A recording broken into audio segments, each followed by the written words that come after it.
오늘부터 이 대림절 또는 강림절, 라틴 말로는 아드벤투스라고 하는 말로 이제 커밍, 온다라고 하는 뜻을 갖습니다. 우리 모두는 시간이 흘러가는 건 다 알아요. 그 모르는 사람 없을 겁니다. 시간은 흐르는데, 근데 이제 이 구약까지는 시간이 흘러요. 근데 신약에서 이게 시간이 변동이 생겨버립니다. 옵니다. 그래서 성경이 어려워요. 거의 다 시한부 종말론에 빠져버리는 사람들이 성경의 시간을 흐르는 거야. 그래서 맨 마지막 역사의 끝에 가가지고 아마겟돈 전쟁이 터져가지고 주님 오시는 거야. 이렇게들 잘못 알기 때문에 그렇습니다. 그래서 여러분 대림절이 참 중요한데 또 그만큼 어려운 의미가 있는데 우리 주님의 날을 프리페어 준비하라. 세례 요한의 이야기죠. 구약에서는 메시아가 온다. 그러니까 메시아가 오는 그 길을 예비하고 살아가라. 근데 신약에 오게 되면 예수님이 십자가에 죽고 부활하셔서 성령으로 우리에게 오십니다. 예배 속에. 근데 이 성령으로 말씀을 통해서 예배 가운데 오시는 이 주님은 마지막 때 새하늘과 새 땅의 완성으로 우리에게 다시 옵니다. 그러니까 이미 메시아는 와 계세요. 역사적으로도 우리 현재에도. 그런데 미래에 다시 오는 이 예수는 새하늘과 새 땅으로 우리에게 오시는데 이것이 단순한 미래의 사건이 아니라 강림절은 참여하는 거예요. 이게 어려워요. 우리 하늘의 예배 요한계시록에서 보여주잖아요. 그런가 하면은 히브리서에서 하나님은 우편에서 예수 그리스도는 대제사장이 되신다. 하늘나라는 어떤 곳이냐면 예배하는 곳이에요. 우리가 죽어서 참여하는 예배하는 곳이 하늘나라인데 그 하늘나라가 우리에게 오세요. 그러니까 신약 성경에 들어오면서 흘러가는 시간은 오시는 하나님의 시간에 참여로 뒤바뀌어져 버립니다. 이게 굉장히 이해하기가 어려워요. 그래서 여러분 이제 간단하게 우리가 생각할 거는 강림절은 이미 오신 예수 그리스도가 오늘 예배 속에서 말씀과 성령으로 오시고 또 장차 하늘의 예배에 하나님의 어린 양으로 우리에게 오시는데 우리가 예배를 통해서 그 신령함에 참여하는 게 다시 말하면 강림절이다. 그래서 하나님은 신실하시다. 이 말은 과거와 현재 시간과 미래의 시대에 하나님은 거짓이 없이 그분의 약속과 그분의 예언을 끝까지 지켜나가시는 분이다. 이게 우리가 생각하는 강림의 의미입니다. 바울은 종종 우리가 성도로 불리음을 받았다. 이런 표현을 자주 씁니다. 불리음을 받았다. 예수 그리스도 안에서 거룩해진 사람들을 성도로 불리심을 받아 여러분들과 같은 분들을 이야기하죠. 죄사함의 은혜를 경험하고 말씀과 예배와 성령을 통해서 여러분들의 삶에 성화의 징표로 살아가게 하는, 그래서 이 사람들은 성도로서 불리음을 받았다. 다시 말하면 내가 거룩하고 내가 선행을 많이 해가지고 성도가 되는 게 아니라는 그런 말입니다. 우리 유대 사람들 바리새파들에게는 거룩함이라고 하는 것은, 성도가 되는 것은 율법 지켜야 돼요. 613개 계명, 미츠보라고 하는 계명이 쫙 나와 있잖아요. 그래서 이 사람들은 만나면 너 요즘 거룩하게 사느냐? 그 말은 뭐냐면 너 요즘 613개 지키라고 하는 계명 다 지키고 사나? 그 말이에요. 근데 기독교의 복음으로 들어오면서 이게 완전히 뒤바뀌어져 버리고 맙니다. 너 계명 지켜가지고 거룩한 게 아니다. 하나님의 은혜가 너에게 임하느냐? 이렇게 바뀌어주는 거죠. 부르심을 입었다. 여러분들은 은혜로 부르심을 입었잖아요. 그래서 내가 은혜로 부르심을 입어서 십자가에 달리신 그리스도를 통해서 죄사함을 경험하고 끊임없이 하나님이 베풀어 주시는 동행의 은총을 통해서 이제는 내 마음속에 지키지 말라 그래도 계명 지키고 살고 싶어요. 성령이 내 안에서 살아서 역사하니까 그전까지는 예배 귀찮아가지고 이 계명 지키기가 참 어렵잖아요. 그리고 어떤 분은 보니까 목사님 그 사도 바울도 이야기했듯이 내 마음속에 두 법이 싸움을 하지 않습니까? 핑계대기 위해서 그런 말 많이 합니다. 마음은 내가 교회 봉사도 하고 싶고 몽땅 다 하고 싶은데 다 바쳐서 살고 싶은데 속에 있는 이 마음이 원치 않은 이 두 법이 있어가지고 그렇게 다들 회피하는데 여러분 그거는 은혜가 아니라 그건 회피입니다. 회피. 핑계대는 건데 오늘 예수님께서 굉장히 중요한 말씀을 하세요. 너 선한 나무가 되었느냐? 열매라고 하는 거, 내가 어떤 행위를 통해 가지고 큰 열매를 맺겠다라고 하는 사람은 열매 맺지 못합니다. 물론 세상 사람들은 내가 위대한 업적을 남기면 저 사람 굉장한 사람이야, 굉장한 열매를 남겼어라고 하는데, 하나님 보시기에 그거는 아무런 가치가 없습니다. 나쁜 짓 하는 것보다 좋은 일 많이 선행을 베풀어서 사람들에게 유익한 일을 준다는 거, 그건 좋은 일인데 하나님의 가치 속에서는 별거 없다 그 말이에요. 그러면 하나님께서 보는 가치는 뭐냐? 너 선한 나무가 되어가냐? 너 존재가 은혜를 사모하는 존재가 되어 있느냐 그 말이에요. 그래서 21절에 가면 나더러 주여 주여 하는 자마다 천국에 들어가지 못한다. 너 입으로 시인한다 그래서 천국 들어가지 못해 그 말이에요. 좀 도전적이죠. 주의 이름을 불러가지고 영접기도 하면 다 구원받는 줄 알았는데 예수님께서 아니라 그러면 이건 내가 좀 잘못 생각하고 있나? 한 번쯤은 자기를 반성해 봐야 됩니다.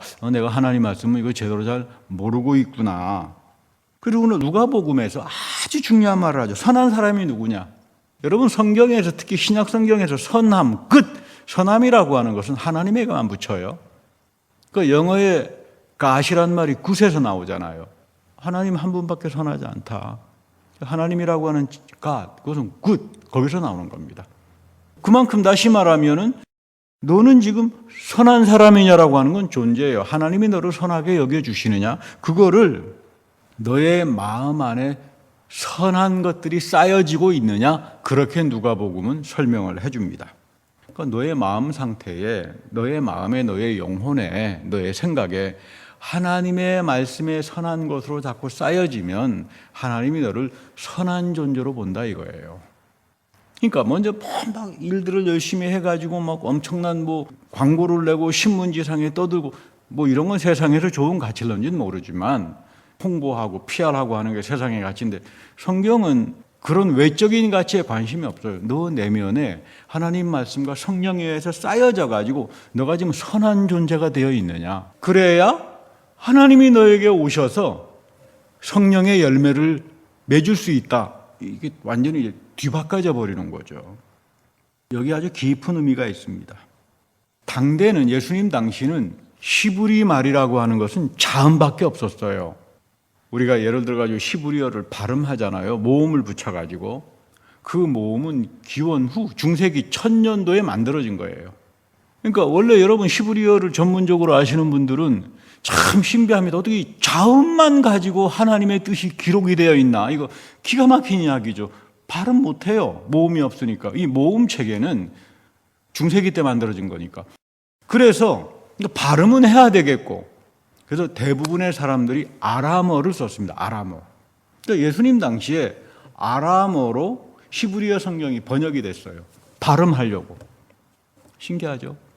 신기합니다. 그러니까 대부분 다 아람어가, 어떤 분은 촌놈의 언어다, 갈릴리의 언어다, 그런데 그거 전혀 모르시고 하시는 말씀이에요. 아람어는 그 당시 식자든 뭐든 히브리어란 말이 모음이 없기 때문에 발음이 안 되니까 아람어라고 하는 그 당시에 쓰던 평범한 언어를 가지고 성경이 번역됐는데, 예수님이 읽으셨던 모든 성경은 다 아람어 성경이에요. 다 아람어로 번역된 성경. 그러니까 우리 신약 성경에 보면 바울이 인용했던 모든 성경은 그리스 말로 번역된 성경을 인용했고, 그 다음에 예수님이 읽으셨던, 회당에서 읽으셨던 모든 성경은 아람어 성경을 가지고 읽는 겁니다. 그래서 여러분 엘로이 엘로이 라바 사박다니 다 아람어잖아요. 그런 겁니다.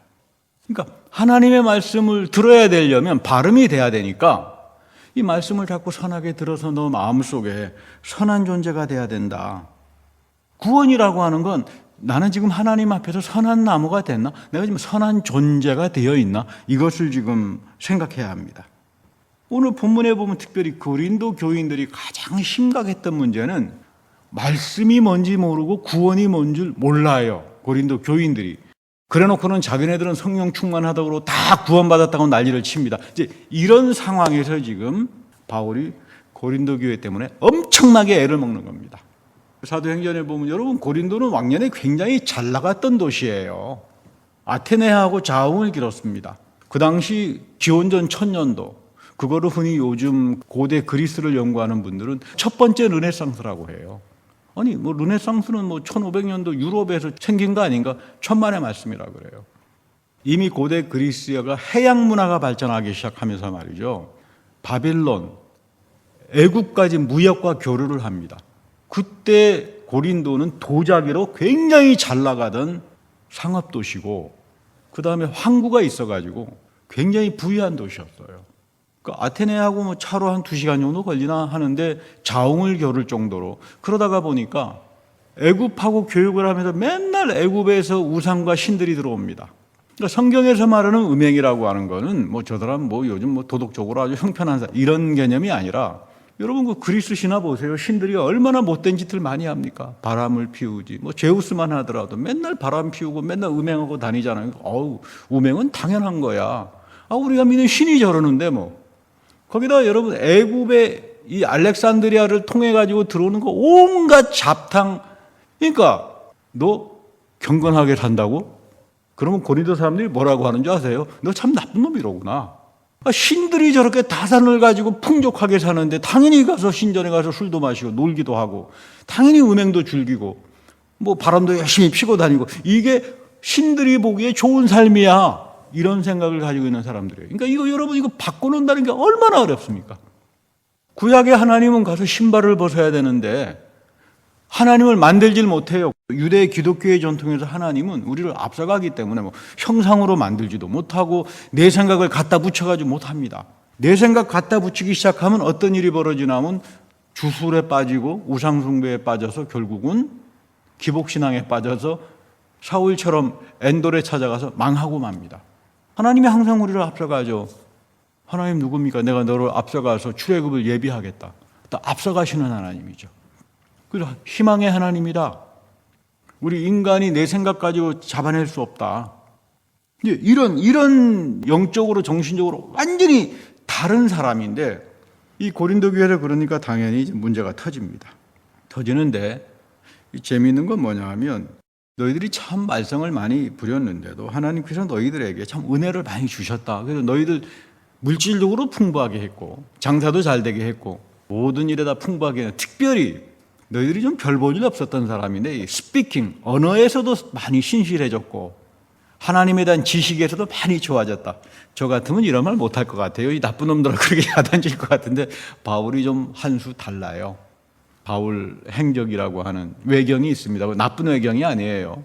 바울을 너무나 좋아서 쫓아다녔던 데클라라고 하는 여성이 있는데 평생 바울을 쫓아다니면서 그 스토리를 담아놓은 이제 그런 글입니다만 보면 거기 바울의 모습이 나옵니다.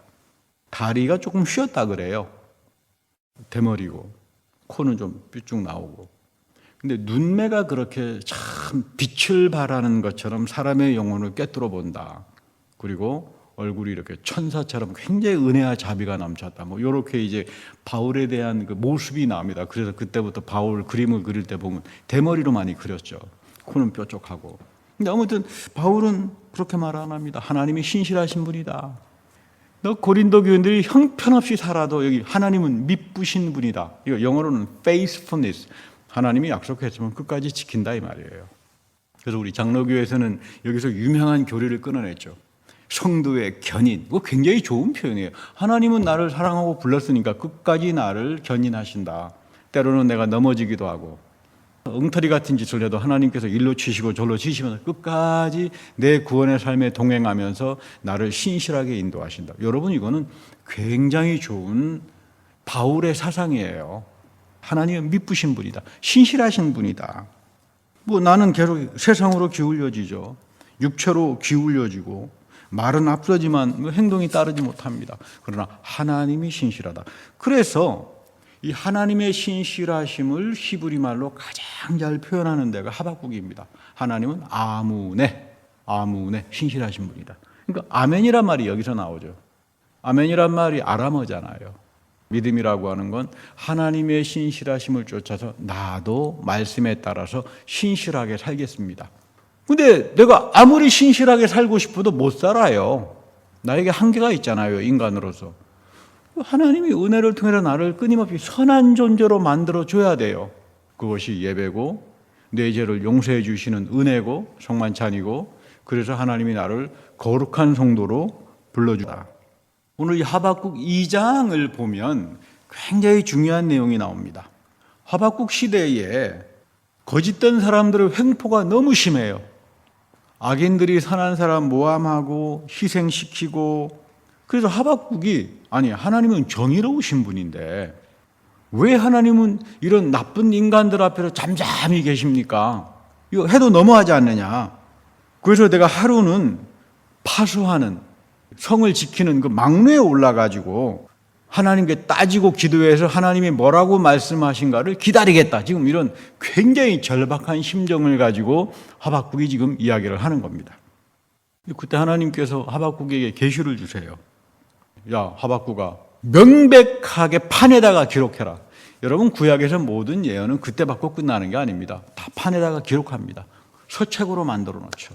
예레미야가 예언을 받으면 바룩이라고 하는 비서가 책에다가 기록해 놓습니다. 이게 다니엘에게 갑니다. 다니엘은 또 그 예언을 공부하면서 또 하나님이 주신 예언 이렇게 쭉 내려오는 게 다시 말하면 예언서의 전통이에요. 그러니까 이제 기록하라. 왜 하나님은 불의를 묵인하고 선한 사람들이 희생당하는 걸 수수방관하시고 팔짱 끼고 보십니까? 그랬더니 하나님이 그렇지 않아. 이렇게 말을 하는 거예요. 나의 계시는 정해진 시간에 이루어진다. 이거 굉장히 중요한 말이에요. 정해진 시간. 이거 카이로스란 말이에요. 카이로스. 자, 시간 다 흘러가. 노새 젊어서 놀아. 시간 흘러가는 거 모르는 사람 없습니다. 이거는 세상의 시간이에요. 근데 하나님이 예언으로 계시로 들어오는 시간은 하나님이 정해놓은 계시의 시간, 카이로스의 시간, 결정적인 시간에 이루어집니다. 이게 우리가 성경을 이해하기 어려운 지점이 돼버리는 거예요. 하박국아, 너가 생각하는 시간에 나의 정의가 이루어지는 게 아니야. 그 말입니다. 독일에 아주 저명한 사회학자 한 분이 계세요. 울리히 백이라고 하는 분인데 이분이 위기사회라고 하는 책을 써가지고 6만 부가 팔렸습니다. 유럽에서만. 미국으로 번역되고 엄청난 말로 번역이 됐는데 이 사람 이야기가 이런 겁니다. 산업이 발전합니다. 경제가 발전하고 과학기술이 진보하고 의학이 발전하고 엄청나게 세상이 좋아지고 자동차가 나오고 다 하는데 건강의 생명의 질이 높아지고 근데 이 과학기술로 말미암아 산업경제는 공해를 가져오고 기후변화가 오고 생태계가 파괴되고 요즘 지구온난화에 이어가지고 기후변화 때문에 지금 난리가 났잖아요. 이거 앞으로 30년도 더 이상 못 간다. 이 상태가 되면 지금 인류가 지금 파국으로 이제 오게 됩니다. 그런 건 판데믹이 휩쓸어옵니다. 이거 의학의 기술로도 해결하기 어렵다.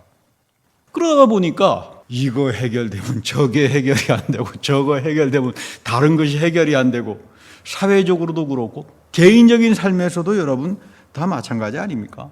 하박국아, 너가 생각해서 이 문제 해결하면 다 해결될 것 같지? 절대 해결되지 않아. 하나님이 신실한 온전한 시간 속에서 정의는 이루어지는 거야. 이거를 판에다가 명백하게 기록하고 살아가라. 이제 이런 이야기입니다. 그래서 여러분 믿음의 사람들은 하나님이 살아계시면 이렇게 불의한 사람이 나쁜 인간들이 이렇게 판을 치고 살 수 있겠습니까? 이런 질문하지 않습니다. 믿음의 사람들은 너는 하나님이 전해놓은 시간 속에 반드시 정죄를 당할 거다. 그래서 정죄하지 않죠. 하나님의 계시를 알기 때문에 하나님의 온전한 정해진 시간 속에 나타나는 무서운 심판들과 정의를 알기 때문에 오히려 악인들을 위해서 기도하고 긍휼을 베풀어 달라고 하는 게 믿음의 좋은 자세입니다. 그러면서 20절로 연결을 짓습니다. 하박국이 오직 여호와는 그분의 성전에 계시니 온 땅은 그분 앞에서 잠잠하라. 이게 기가 막힌 이야기죠. 가끔 하나님께서 지금 동문서답하시나? 왜 이런 악인들이 횡행하며 살아야 됩니까? 하는데 하나님은 성전에 계셔 온 땅아 잠잠하라. 근데 여러분 그 당시 하나님의 성전이 어디 있어요? 하박국 당시에 없잖아요. 파괴되고 엉망진창이 되고 바벨론에서 왔다가 성전 자체가 제대로 된 성전이 없었죠. 근데 하나님이 성전에 계신다 그래요. 하늘의 성전이에요. 그러니까 온 땅이 잠잠하는 겁니다. 하나님은 하늘의 성전이기 때문에 너 지금 억울하고 희생자하고 불의한 악인들로부터 피해를 받는 그 사람들에게 하나님은 성전에 계시면서 그들에게 교회가 되어 주신다, 성전이 되어 주신다. 굉장히 중요한 의미가 담겨져 있어요. 이 부분은 우리 장로교를 이제 창시한 칼빈이라는 사람이 아주 좋은 표현으로 썼죠. 보이지 않는 교회. 여러분, 보이는 교회는 엉망입니다. 그렇잖아요. 보이는 교회는 상처 있는 곳이잖아요. 분쟁하는 곳이고. 우리 고린도 교회가 보면 분쟁하는 교회잖아요. 보이는 교회가. 근데 지금 하박국은, 바울은 이거를 말하는 거예요. 보이지 않는 교회가 있다. 보이지 않는 교회에 하나님이 성전에 계셔서 너희들 지금 불의한 자들, 힘을 가진 사람들이 못된 짓을 하지만 그 희생자들을 하나님이 보호하고 살아간다. 이게 하나님의 정의다. 이렇게 말을 하는 겁니다. 그러니까 여러분, 예수님께서 마음에 선한 나무가 된다라고 하는 건 이거를 말하는 거예요. 하나님이 지금 너에게 은혜를 베풀어 주시고 하늘의 성전에서 너와 함께 동행해 나가느냐. 그래야만 너희들은 선한 열매를 맺고 살아갈 수 있다. 그러니까 여러분, 믿음이라고 하는 것은 선한 열매를 맺고 살아가는 건데 내가 애를 써서 절대로 열매를 맺지 못합니다. 내가 선한 열매를 맺으려면 내 존재가, 내 마음에 하나님의 선하신 것, 말씀과 성령과 성만찬과 예배와 이런 것들로 계속 채워져 있어야 돼요. 그러면서 하나님이 이 위에 나에게 열매를 맺게 한다. 이런 굉장히 소중한 뜻이 오늘 말씀에 특별히 대림절 속에, 대림절이라고 하는 게 단순히 구약 때처럼 기다리는 것이 아니라 하늘의 예배에 계신 그 하나님의 신령한 예배에 우리가 참여하는 거로구나. 이 생각이 좀 바뀌어져야 합니다. 이 차원이 깨달아질 때, 마지막 오시는 그 하나님은 역사의 맨 마지막에 오는 것이 아니라 현재 우리에게 끊임없이 임재해 들어오시는구나. 신령한 세계가 열리고 보인다. 이렇게 말을 하죠. 여러분, 고린도 교회가 분쟁하는 교회인데, 분쟁이라고 하는 말은 스키스마라고 하는 뜻인데, 그리스 말로 굉장히 재미있는 뜻을 가지고 있어요. 찢어진 옷자락. 여러분, 분쟁이 찢어진 옷자락입니다.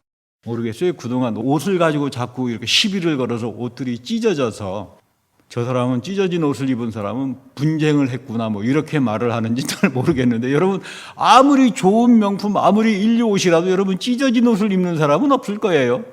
그렇지 않습니까? 재미있는 말로 이 고린도 교회가 호사스러운 옷을 입고 서로 싸움들을 하다가 보니까 찢어진 옷들이 돼가지고 스키스마라고 하는 분쟁이 일어났구나 이렇게 표현하는구나 그렇게 말을 합니다. 그래서 우리 바울이 그 찢어진 옷 입고 다니지 마라. 그리스도의 옷을 입고 다녀라. 그리스도의 옷은 흠이 없는 옷이에요. 통으로 입는 옷이죠. 목사들이 왜 이런 옷 입습니까? 이 흠이 없잖아요. 예배 드릴 때는 흠이 없는 옷을 입어라. 찢어진 옷 입지 마라. 그리스도의 옷을 입는다라고 하는 것은 분쟁이 아니라 흠 없이 하나님의 성령으로 너의 삶을 채워주는 그런 측면에서 이제 살아간다. 그런 이야기입니다. 우리는 사람 용서 못합니다. 절대로. 근데 누가 여러분 용서합니까? 갚을 수 없는 하나님의 넘치는 긍휼을 입은 사람만이 용서합니다. 그러니까 여러분, 용서하려고 애쓰지 마세요. 내가 어떻게 하면 하나님 앞에서 선한 나무, 선한 존재가 될까? 그리스도 앞에서 내가 이 탕감받을 수 없는 긍휼의 사랑과 자비를 내가 체험한 사람들은 비로소 그때 나는 남을 용서하게 됩니다. 그렇지 않고는 용서라고 하는 건 불가능하죠. 여러분, 이게 믿음이고 신실한 믿음이에요. 우리가 잘 아는 닥터 지바고 영화가 있죠. 거기 보면 마지막 때 굉장히 인상적인 대사가 하나 나오는데, 어떤 장군하고 타냐라고 하는 젊은 여자하고 이제 여성하고 대화를 하는데, 이 장군이 그런 말을 묻죠. 너 언제 너의 아버지를 잃어버리게 됐느냐.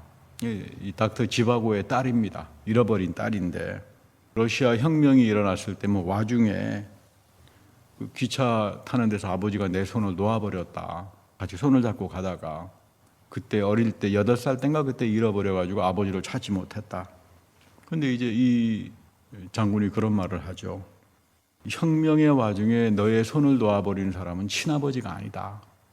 만일 그가 너의 친아버지였다면 절대로 너의 손을 놓지 않았을 거다. 그거 상당히 인상적인 마지막 대화예요.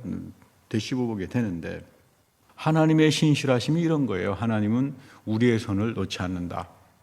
왜냐하면 내가 잘나서가 아니라 예수 그리스도의 희생의 사랑 안에서 우리를 불러주신 분이기 때문입니다. 고린도 교인들이 분쟁이 있습니다. 찢어진 옷들을 가지고 온갖 세상적인 삶을 살아가지만 하나님은 너희들을 향해서 은혜의 손길을 놓지 않는다. 그래서 바울이 그런 말하죠. 우리는 모든 범사에 우리를 사랑하는 하나님으로 말미암아 넉넉히 이기고 살아간다. 사망이나 천사들이나 권세자들이나 그 어떤 것도 그리스도의 사랑과 은혜에서 우리를 끊어내지 못한다. 대림절이라고 하는 것은 이 사랑에 대한 신실함을 가지고 살아가는 걸 말합니다. 우리는 더 이상 기다릴 게 없습니다. 이미 그리스도는 오셨고 마지막 때 우리에게 오시지만 마지막 때 오시는 그분은 오늘 예배 속에서 끊임없이 말씀과 성령을 통해서 우리와 함께 하시는 그리스도예요. 그래서 여러분, 희망이라고 하는 것은 믿음의 미래적인 표현이다. 내 믿음이 신실할 때 하나님의 미래의 신령한 세계가 열려지고 나는 끊임없이 하늘의 예배에 부르심을 받고 참여하는 그 축복 속에서 나는 모든 것들을 넉넉히 이기고 모든 것들을 복되게 살아갈 수 있다. 이런 믿음의 신실함, 이런 것들을 가지고 살아가는 귀한 여러분들이 되기를 축복합니다. 다 같이 기도하겠습니다. 하나님, 대림절에 예수 그리스도 안에 나타난 이 놀라운 은혜와 사랑 속에서 아버지 하나님의 신실하심이 우리의 손을 놓지 않고 우리는 때로는 넘어지고 게으르고 여러 가지 삶의 현장 앞에서 불의한 일을 경험할 때마다 마음의 상처를 입지만 보이지 않는 교회, 보이지 않는 성전의 주인이 되시는 하나님께서 우리에게 위로를 베풀어 주시고 이 대림절에 우리 모두가 그 하늘의 예배에 참여하는 축복을 가지고 살아가는 귀한 주의 백성이 다 되게 하여 주옵소서. 우리 구주 예수 그리스도의 이름으로 축복하며 감사 기도드립니다. 아멘.